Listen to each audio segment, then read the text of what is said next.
In a quiet village, cradled by green hills and the soft hum of a nearby stream, there lived an elderly woman named Amma. Her cottage stood at the edge of the road, simple, sun-kissed, and surrounded by a garden that smelled of lemongrass and rain. Every morning, the wind would brush through her white hair as she watered the plants, humming old lullabies that no one remembered but her. Amma had lived many seasons alone since her husband passed. Yet, her heart was not lonely, for she had Poppy, a little hen with white feathers dusted in gray, and a tiny red comb that swayed when she walked. Wherever Amma went, Poppy followed. The villagers often smiled when they saw them, a small old woman with her cane, and a tiny hen at her feet like a faithful shadow. Each dawn, when the sky blushed with soft orange light, Poppy would gift Amma a single egg, still warm from her feathers. Amma would hold it gently in her wrinkled palms and whisper, "One is enough, my dear. May we always have just what we need."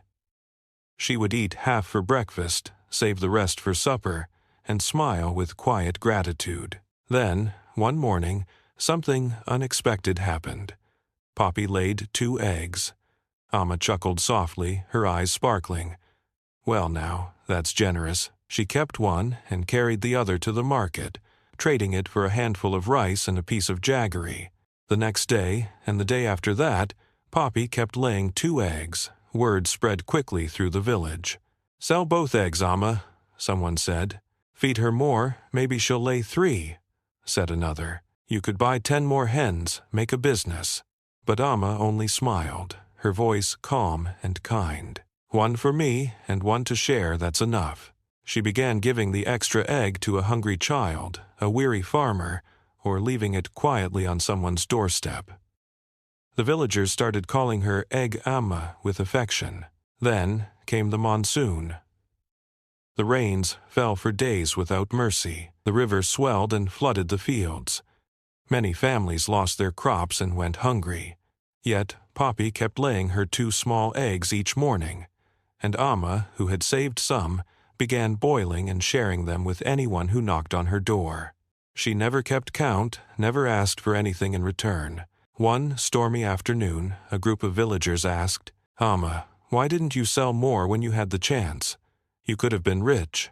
Amma paused, her eyes soft but steady. The rain drummed gently on the roof as she said, "Happiness isn't found in having more. It's found in loving what we already have and in sharing it when someone else needs it more than we do."